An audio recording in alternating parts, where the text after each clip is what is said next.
Let me give a pause now here. थोड़ा रुकें and let us just think as to what all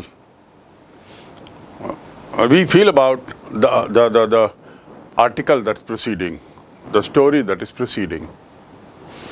You must have found that the writer, Ashokamitran, is pretty sarcastic.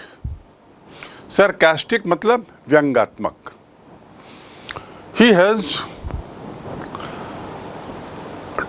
used applied good sense of humor in his writing.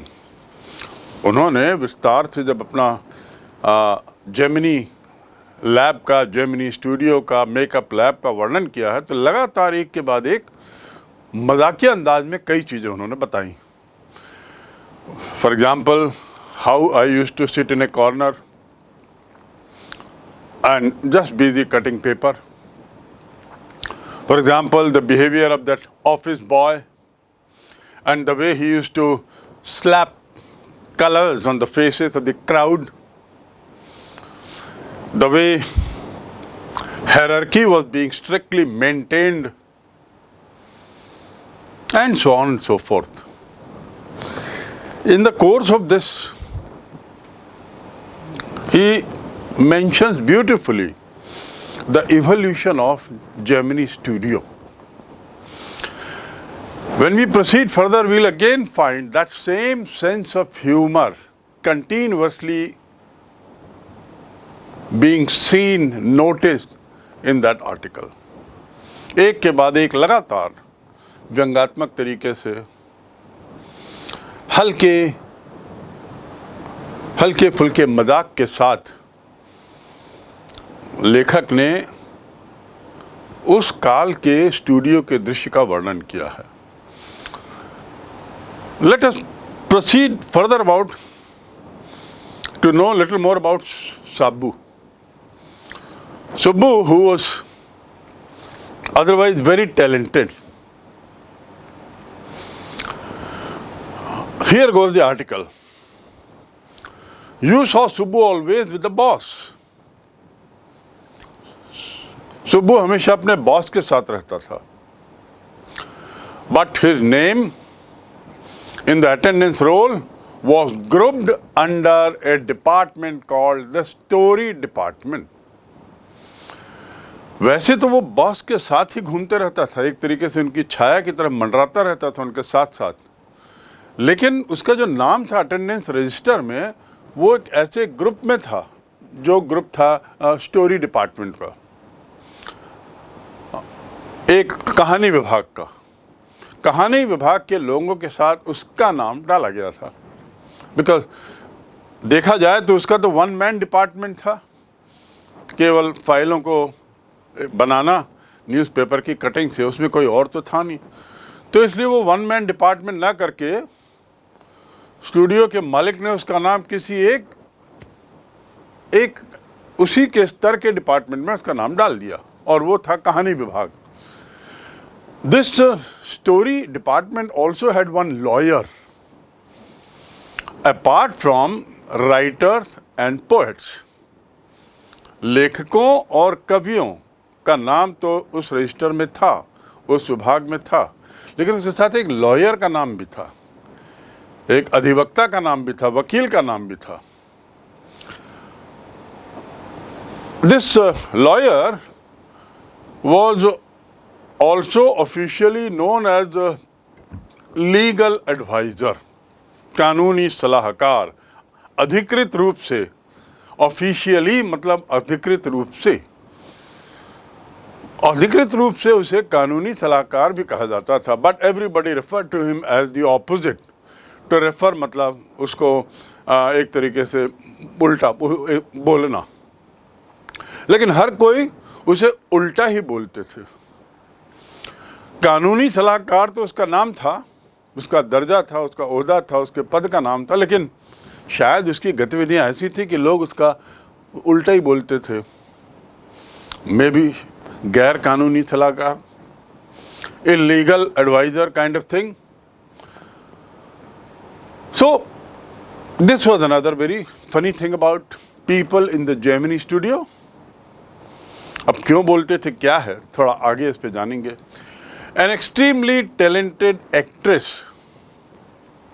extremely मतलब बहुत ज़्यादा talented, विलक्षण प्रतिभा वाली actress, who was also extremely temperamental, जो स्वभाव से बहुत तुनक मिजाजी थी.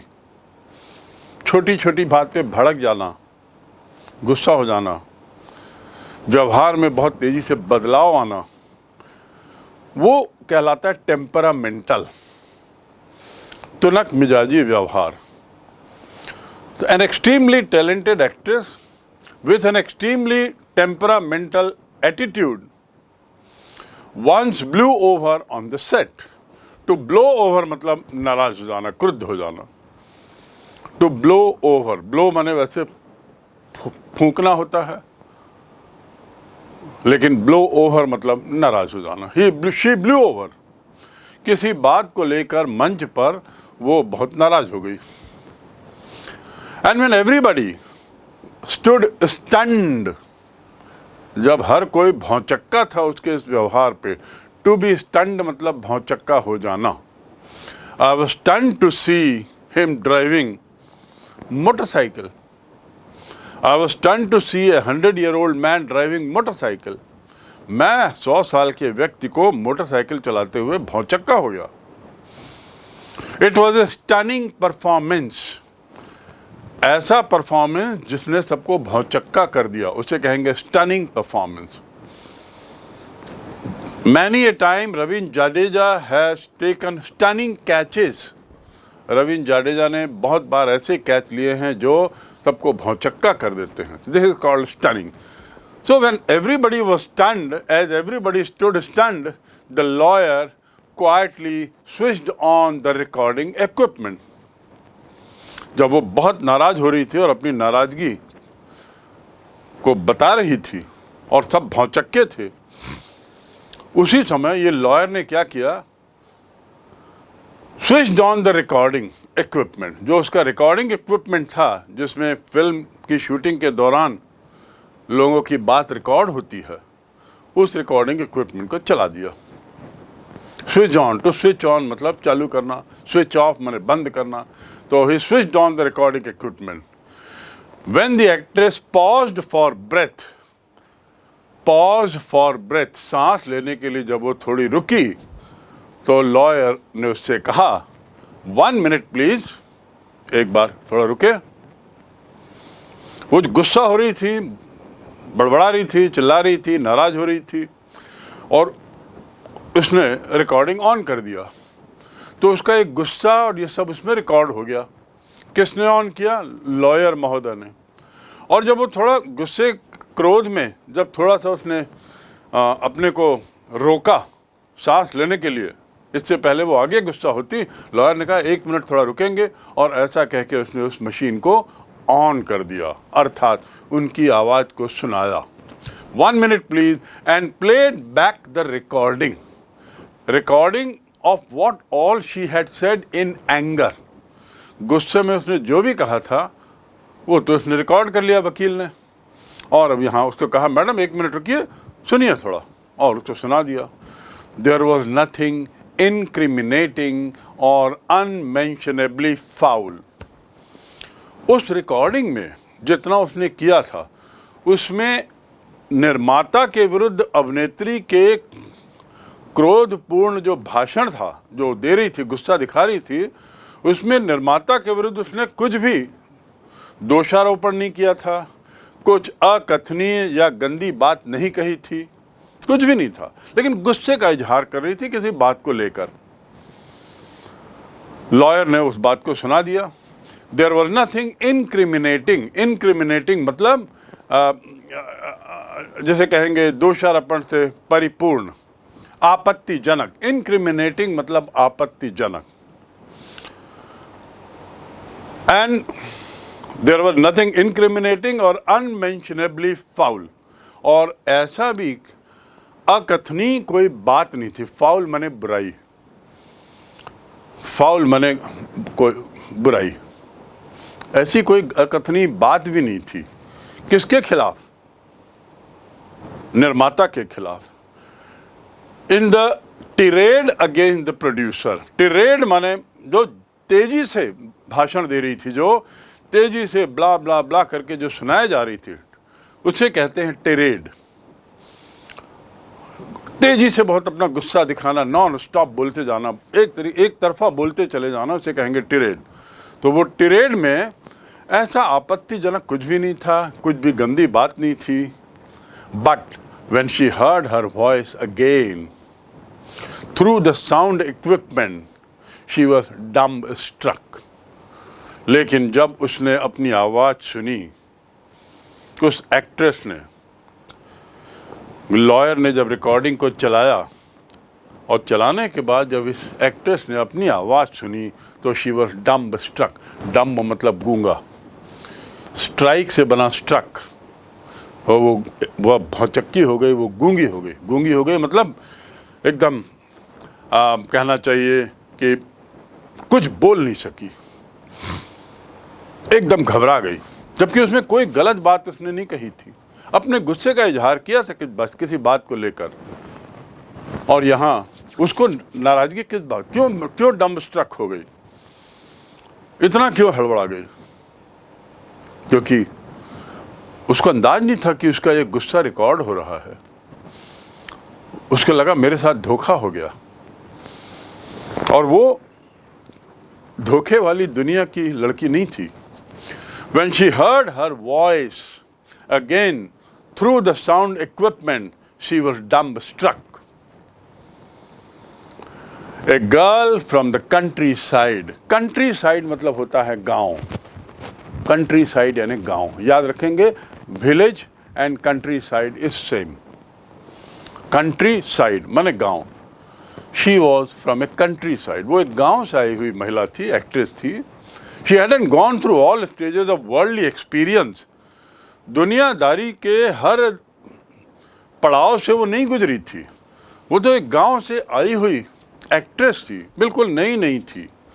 दुनिया में, दुनिया की शानो शौकत, दुनियादारी में उसने तो अभी पैर रखा था, कदम रखा था।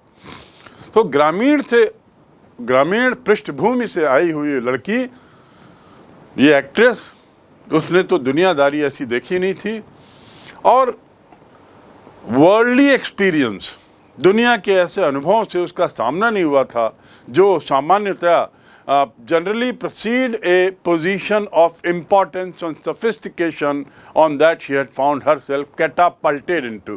कैटापल्ट क्या होता है? आप गांव में या शहरों में भी कई जगह एक लकड़ी का वाई शेप में एक टुकड़ा बनाते हैं, पेड़ के तने को ऐसा काटते हैं कि वाई शेप निकले, और उसके बाद उसमें चमड़े की पट्टी और फिर ऊपर एक रबर, टायर का रबर, और फिर उससे क्या बनता है? गुलेल। गुलेल को कहते हैं अंग्रेजी में कैटापल्ट। तो गुलेल का क्या काम है? किसी पत्थर को बहुत दूर उछाल देना, ऊपर उछालना, बहुत ऊंचाइयों तक उछालना। So the girl was catapulted from a village background to suddenly the world of sophistication.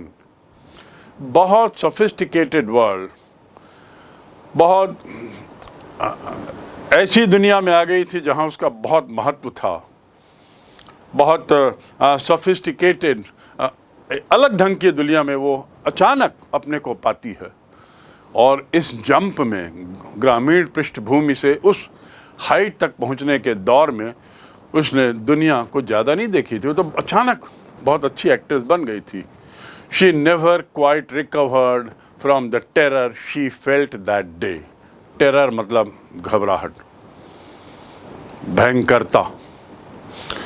उसने जो आवाज़ अपनी रिकॉर्डिंग में सुनी, या लॉयर ने रिकॉर्ड करके उसका गुस्सा जब उसको सुनाया, तो वैसे तो उसने कोई बुरी बात कुछ की ही नहीं थी, लेकिन उसको ये बात खराब लग गई एक्ट्रेस को, और वो बहुत बुरी तरह घबरा गई कि मेरी आवाज़ मेरे क्रोध को रिकॉर्ड किया है। घबराने का कोई कारण नहीं था, लेकिन फिर भी घबरा गई, क्योंकि वो एक ग्रामीण बैकग्राउंड से आई हुई लड़की थी, और अचानक वो बहुत अच्छी ऊंचाइयों को पाकर एक एक्ट्रेस बनी थी। तो जो रिकॉर्डिंग सुनने के बाद उसको जो झटका लगा, जो तनाव आया, उससे वो दोबारा उबर नहीं पाई। A girl from the countryside, she could never recover from that. दुनियादारी की पद पर, महत्वपूर्ण पद पर जब कोई पहुंचता है धीरे धीरे, तो रास्ते में बहुत सी चीज़ें सीखता है वो। लेकिन जो अचानक ऊपर पहुंच जाए, जैसे कि एक्ट्रेस थी और प्रसिद्धि की ऊंचाइयां पाले अचानक, तब बहुत संभल के कदम रखना पड़ता है, बहुत तनाव आ जाता है। वही तनाव इसको आया। उस शौक से वो दोबारा उबर नहीं पाई। उसने जिस पद पर अपने को अचानक चढ़े हुए पाया, जिस ऊंचाई पर, उसको मालूम था कि अधिकतर लोगों को उस ऊंचाई में पहुंचने पे बहुत पापड़ बेलने पड़ते हैं, लेकिन ये तो अचानक पहुंच गई थी, और वो भी ग्रामीण पृष्ठभूमि की। तो ये रिकॉर्डिंग को, अपनी आवाज़ को रिकॉर्ड को सुनकर वो एकदम तनाव में आ गई, और she never quite recovered from this situation, from the terror. बहुत ज़्यादा घबरा गई। That was the end of a brief and brilliant acting career. और इस प्रकार एक शानदार करियर का, जो बड़ा संक्षिप्त था, ब्रीफ यानी संक्षिप्त, ब्रिलियंट माने शानदार, एक्टिंग करियर समाप्त हो गया। इतनी ज़्यादा वो घबरा गई।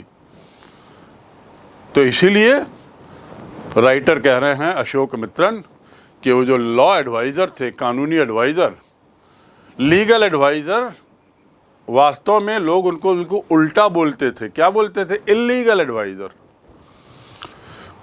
वो काम बिगाड़ देते थे। And with this, the author says that the girl's acting career came to an end. The legal advisor, who was also a member of the story department, had unwittingly brought about sad end. और ये सब क्यों हुआ? उसका acting career ख़त्म क्यों हुआ?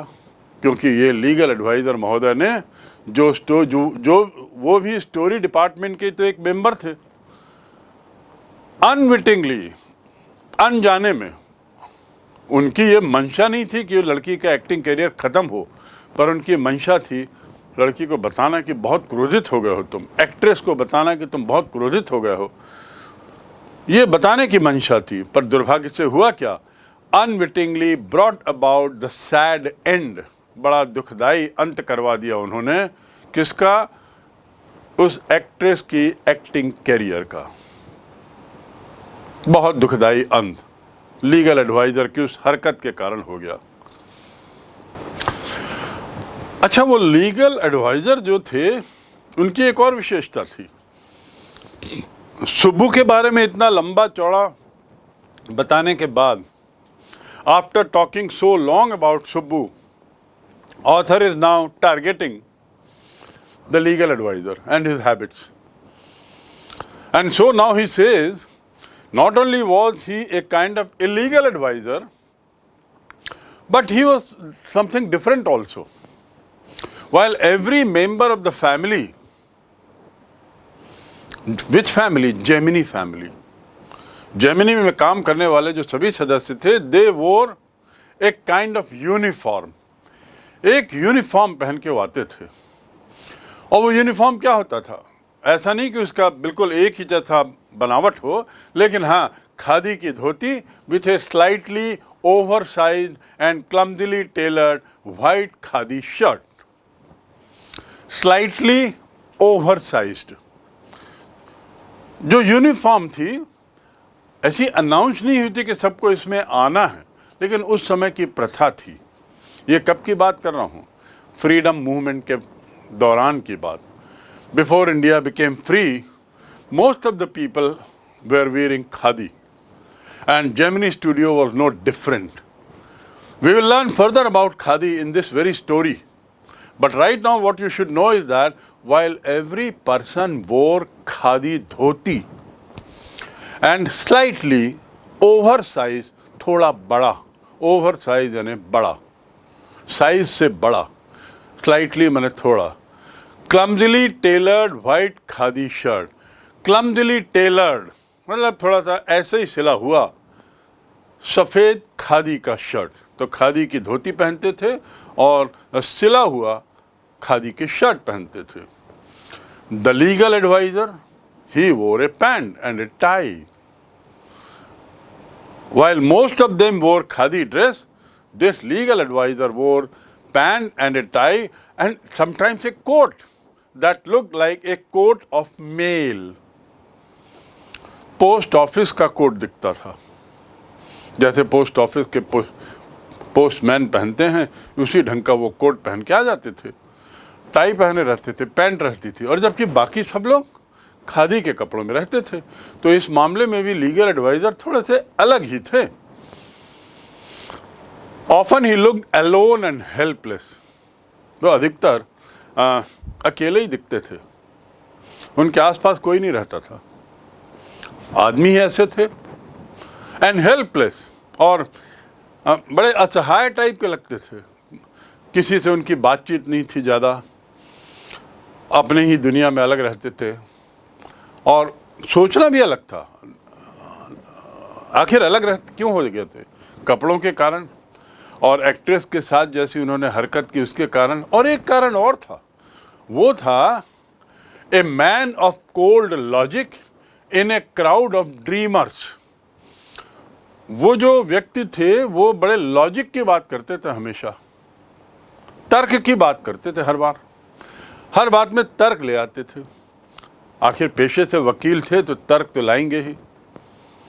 लेकिन बाकी लोग क्या थे? बाकी लोग तो ड्रीमर्स थे ना, फिल्म की दुनिया में काम कर रहे थे, सो दे वर ऑल थे ड्रीमिंग। सपनों की दुनिया में, कल्पना की दुनिया में वो लोग रहते थे, हवा में उड़ते थे, कल्पना की उड़ान में रहते थे। तो इस कारण भी ये महोदय अपने को अकेला पाते थे, असहाय पाते थे, असमंजस में पाते थे, और बाकी लोग भी उनसे दूर रहते थे क्योंकि ये हमेशा तर्क और तार्किक की बातें करें। तो he was a man of cold logic. Logic जो होता है तर्क, उसको ऑथर ने कहा कोल्ड। कोल्ड माने ठंडा, कोल्ड लॉजिक मतलब नीरस तर्कों की बात करते थे। यहाँ कोल्ड माने होगा नीरस, जिसमें कोई इंटरेस्ट ना हो। तर्क जो होता है, तर्क तो सीधी सादी बात होती है, बिल्कुल स्ट्रेट बात, उसमें आप कुछ जोड़ नहीं सकते। लेकिन कल्पना की उड़ान में तो आप बहुत कुछ बोल सकते हो। तो ये कोल्ड तर्क है। So a man of cold logic in a crowd of dreamer, that was another reason why he was different. A neutral man in an assembly of Gandhiites and khadiites. और इस प्रकार एक तरीके से एक न्यूट्रल आदमी था। न्यूट्रल मतलब जो किसी के साथ ना हो, एक गांधीवादी लोगों के, खादी पहने हुए लोगों के से हट कर था, अपनी सोच विचार में, अपने रहन सहन में, अपनी हरकतों में, और इसीलिए अपने को अकेला असहाय पाता था। Like so many of those who were close to the boss, he was allowed to produce a film,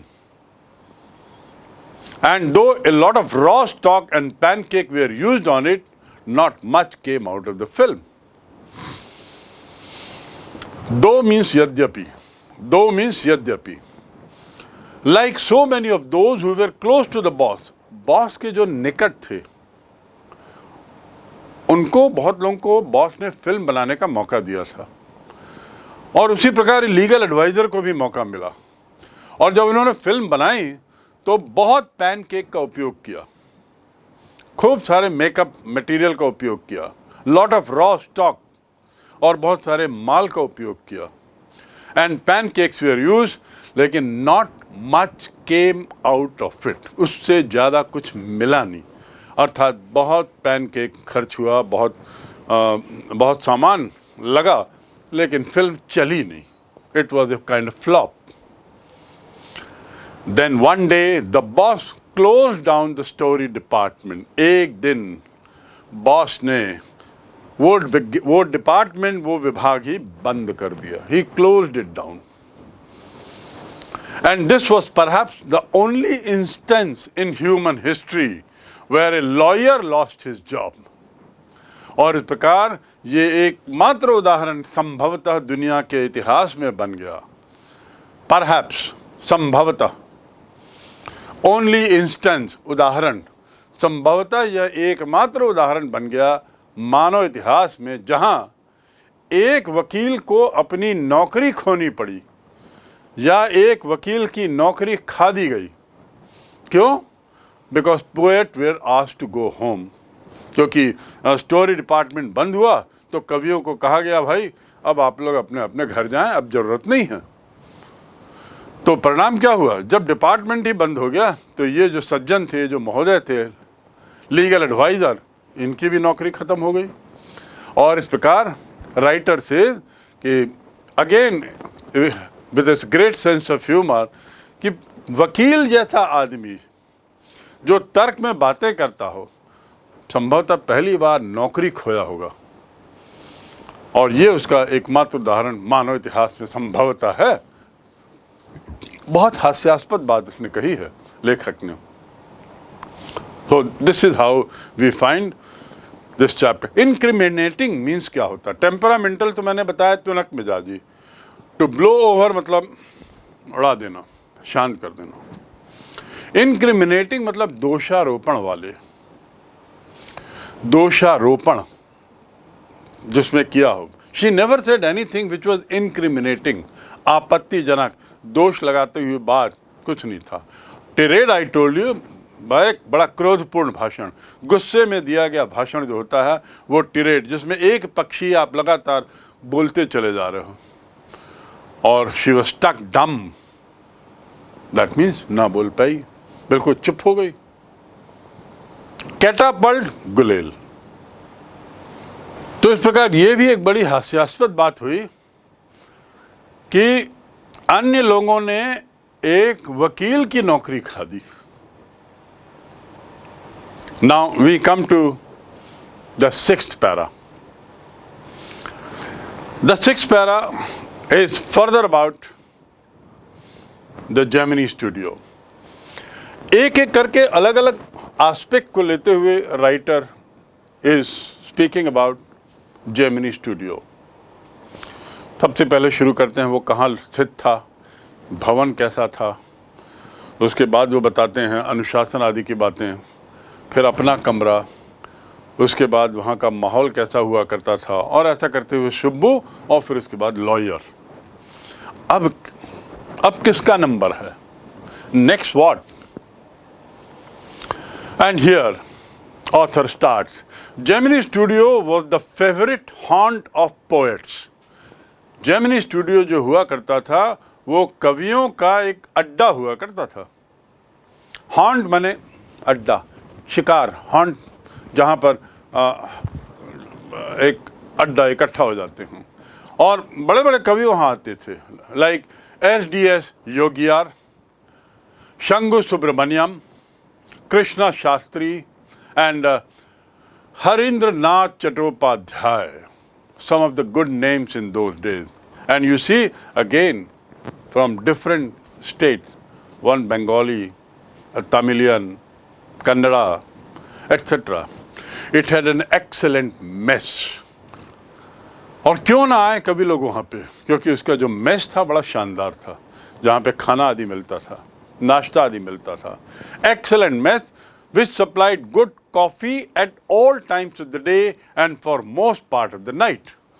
For most part of the night मतलब अधिकतर समय, रात के अधिकतर समय, मतलब रात में 2-3 घंटे ही बंद रहता होगा, बाकी समय वहाँ पूरे दिन भर कॉफ़ी मिलती थी, रात में भी कॉफ़ी मिलती थी, और बाकी सब चीज़ें तो मिलती थी, लेकिन लोग कॉफ़ी के नाम से वहाँ बहुत आते थे. An excellent mess supplied good coffee. The coffee was good at all times of the day and most part of the night. Those were the days when Congress rule meant prohibition. ये वो दिनों की बात कर रहा हूँ मैं जब कांग्रेस शासन था और उसमें prohibition हुआ करता था। प्रोहिबिशन मतलब मद्य निषेध, शराब पीना मना था, सरकारी आदेश था, और कोई शराब खाना और कोई शराब की दुकानें नहीं हुआ करती थी। उस काल की बात कर रहे हैं इस आर्टिकल में, इस लेख में। Those were the days when Congress rule meant prohibition, and meeting over a cup of coffee was rather satisfying entertainment. और शराब खाने वगैरह सब बंद थी, और कॉफ़ी में मिलना, कॉफ़ी के नाम से मिलना, meeting over A cup of coffee, it was rather satisfying, बड़ी संतुष्टि होती थी और आनंद मिलता था। आज भी आप कॉफ़ी हाउस जाएंगे तो वहाँ ऐसा ही कुछ दृश्य दिखेगा, जहाँ लोग कॉफ़ी पीते हुए घंटों बैठते हैं और गपशप करते हैं, राजनीति पर बातें करते हैं आदि आदि। So coffee house used to be a place for getting together and light mood, satisfying entertainment. Entertainment तो आप सब समझते हैं, आनंद, आमोद प्रमोद और संतुष्टि, जहाँ संतुष्टि मिले। Barring the office boys and a couple of clerks, a prerequisite for poetry. Barring the office boys and a couple of clerks, everybody else at the studio radiated leisure, a prerequisite for poetry. Prerequisite मतलब क्या होता है? Prerequisite for poetry, कविता लिखने के लिए जो एक आवश्यकता है, prerequisite to be success, hard work is the prerequisite for success. उसकी एक महत्वपूर्ण ज़रूरत है, कठिन श्रम। सफलता की बहुत बड़ी एक ज़रूरत है, क्या है? कठिन श्रम। तो prerequisite, what was prerequisite? Barring the office boys and a couple of clerks, everybody else at the studios radiated leisure. Radiate करना मतलब दिखाई देना। रेडिएशन सुना है आपने?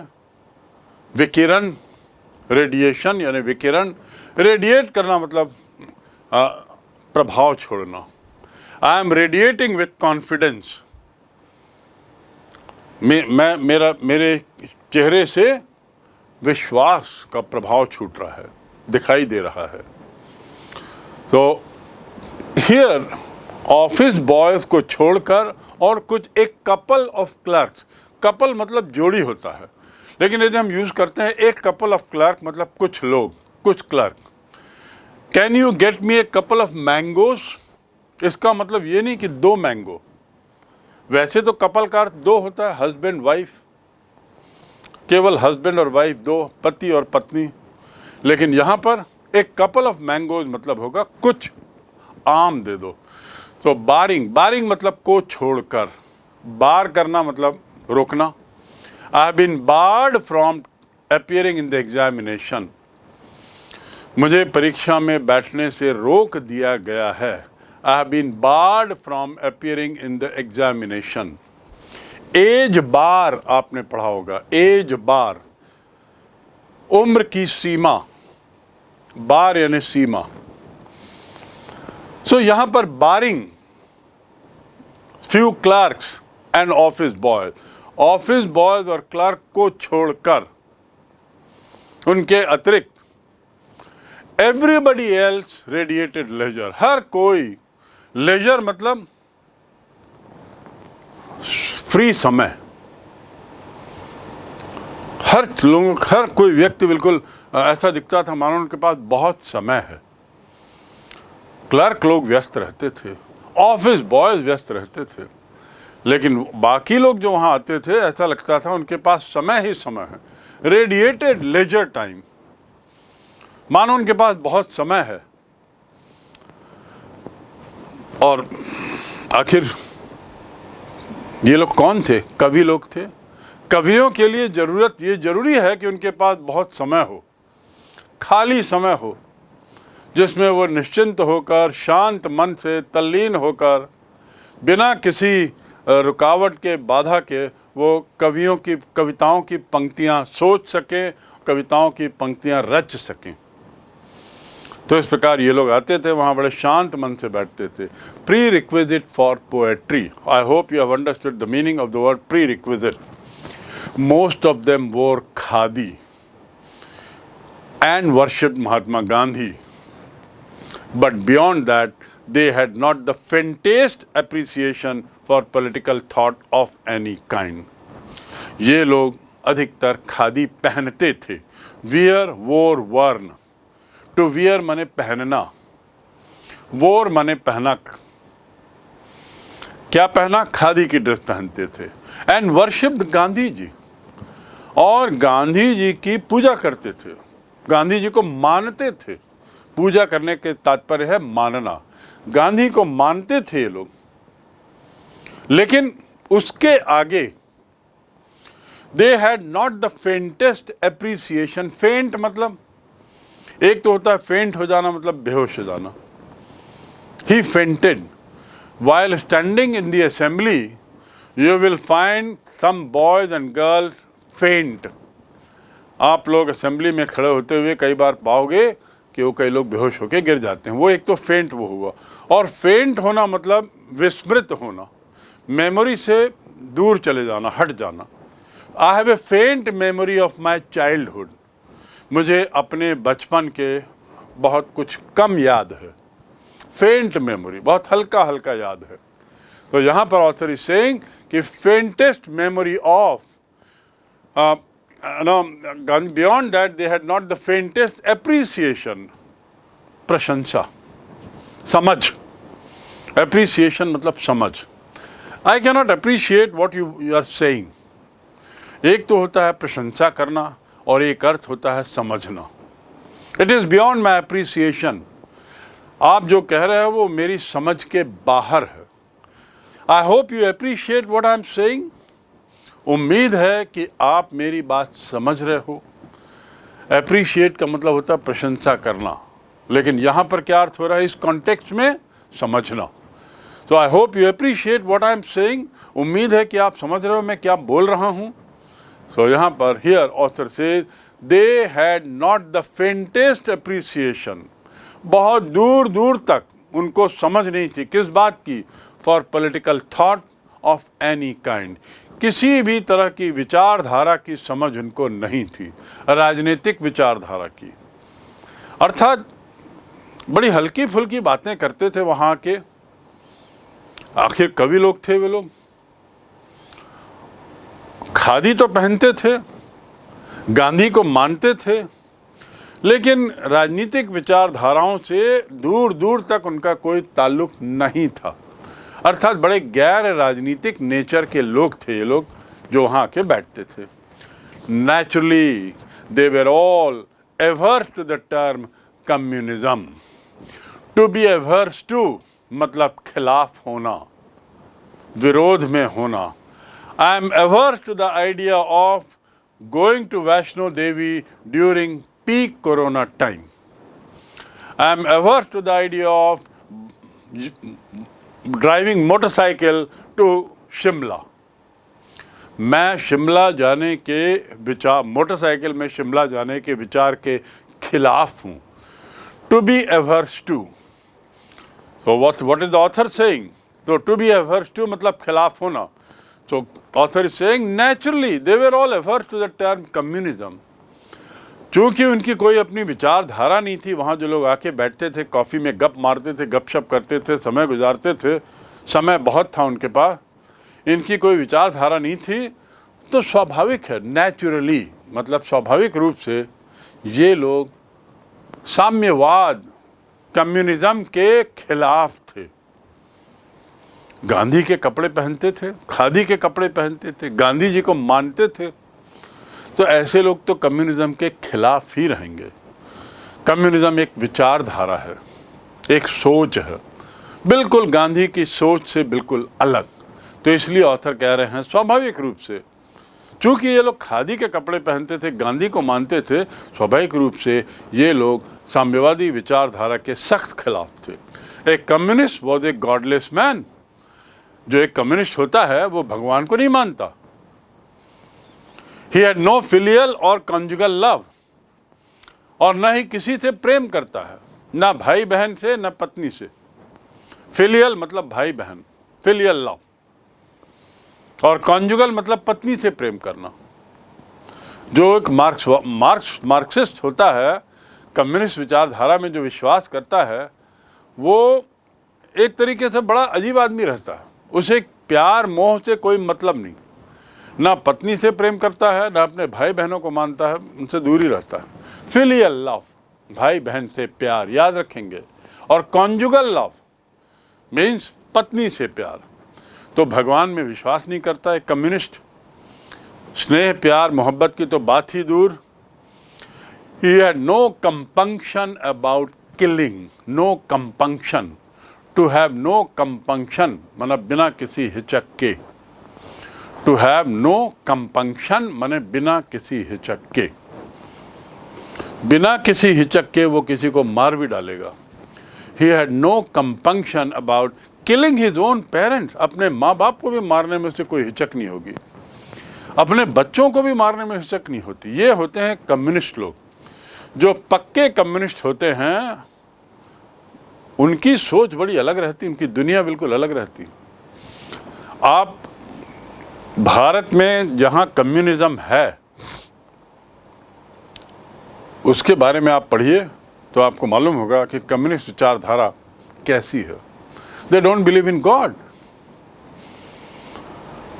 They don't believe in love of any kind, they don't love their brothers and sisters. They can even go to the extent of killing their parents and children.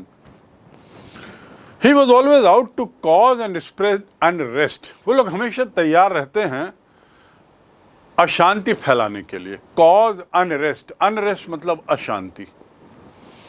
उनका इसमें बड़ा विश्वास है, अशांति फैलाने में। हमेशा तैयार, दोनों पांव पे खड़े रहते हैं शांति के लिए। Cause and spread unrest and violence among innocent and ignorant people. Innocent मतलब सरल, ignorant मतलब अज्ञानी अनभिज्ञ। सरल विचारों वाले, सरल प्रभाव के प्रकृति के जो लोग होते हैं, अज्ञानी अशिक्षित लोग जो होते हैं, जो मूलतः गांव में होते हैं, अर्थात ग्रामीण क्षेत्रों में ये लोग अपना प्रचार प्रसार करते हैं ज़्यादा, और वहाँ हमेशा अशांति फैलाने की कोशिश करते हैं इन लोगों को अपने विचारों से प्रभावित करके। अनरेस्ट और वायलेंस लाने की कोशिश करते हैं, हिंसा, अशांति, कोई रिश्ता नाता नहीं, भगवान पर विश्वास नहीं, मरने मारने पे उतारू, किसी को भी मार देंगे। ये कम्युनिस्ट लोगों की सोच होती है। Such notions which prevailed everywhere else, ऐसी जो सोच थी, नोशन माने सोच, जो सब जगह फैल चुकी थी, ऐसी सोच जो सब जगह फैल चुकी थी। टू प्रिवेल मतलब हावी होना। आई could not prevail upon my parents, मैं अपने पेरेंट को फिर हावी नहीं हो सका, उनको समझा नहीं सका। मैंने बार बार उनको समझाने की कोशिश की कि हम लोग सब बद्रीनाथ चलते हैं, but I could not prevail upon them. तो टू प्रिवेल अपॉन, यहाँ पे सच नोशंस, ऐसे विचार, which prevail everywhere else, else मतलब हर जगह, in south and at that time also naturally floated about vaguely, सब जगह वो फैल रहे थे ऐसे विचार उस समय भी। फ्लोट करना मतलब हवा में थे, ऐसे विचार अब जगह जगह फैल रहे थे। वेगली मीन्स हल्के फुल्का। आई हैव ए वेग memory of my past days. वेग मतलब बहुत हल्का, ज़्यादा मेमोरी नहीं है मेरे को पुराने दिनों की। आप फेंट मेमोरी, वेग मेमोरी। और वेग मतलब अस्पष्ट। तो यहाँ पर बड़ी अस्पष्ट थे वो लोग अपने विचारों में, बट ये विचार फैल तो रहे थे धीरे धीरे। यद्यपि ये विचार धीरे धीरे फैल रहे थे, सतही तौर पर लोगों को मालूम पड़ रहा था इनके विचारों के बारे में, दक्षिण भारत में भी यही हो रहा था। In south India at that time also naturally floated about vaguely, धीरे धीरे दक्षिण भारत में भी ऐसे विचारों ने अपनी जड़ें मजबूत करना शुरू कर दिया था। ऐसे विचारों ने अपनी पकड़ बनानी शुरू कर दी थी, और यही हाल कमोबेश खादी क्लैड पोएट्स, क्लैड माने पहने हुए, खादी पहने हुए कवि जो जेमिनी स्टूडियो में थे उनका भी था। यानी थोड़ा बहुत जानकारी मिलने लगी थी। Evidence of it was soon fourth coming, इसका प्रमाण जल्दी आने ही वाला था। किसका प्रमाण? कि कम्युनिस्ट विचारधारा अब धीरे धीरे दक्षिण में और जेमिनी स्टूडियो के कवियों के बीच में भी अब पहुंचने लगी है, अपना पैर पसारने लगी है। इस विचारधारा का प्रमाण तुरंत मिल गया कुछ दिनों बाद।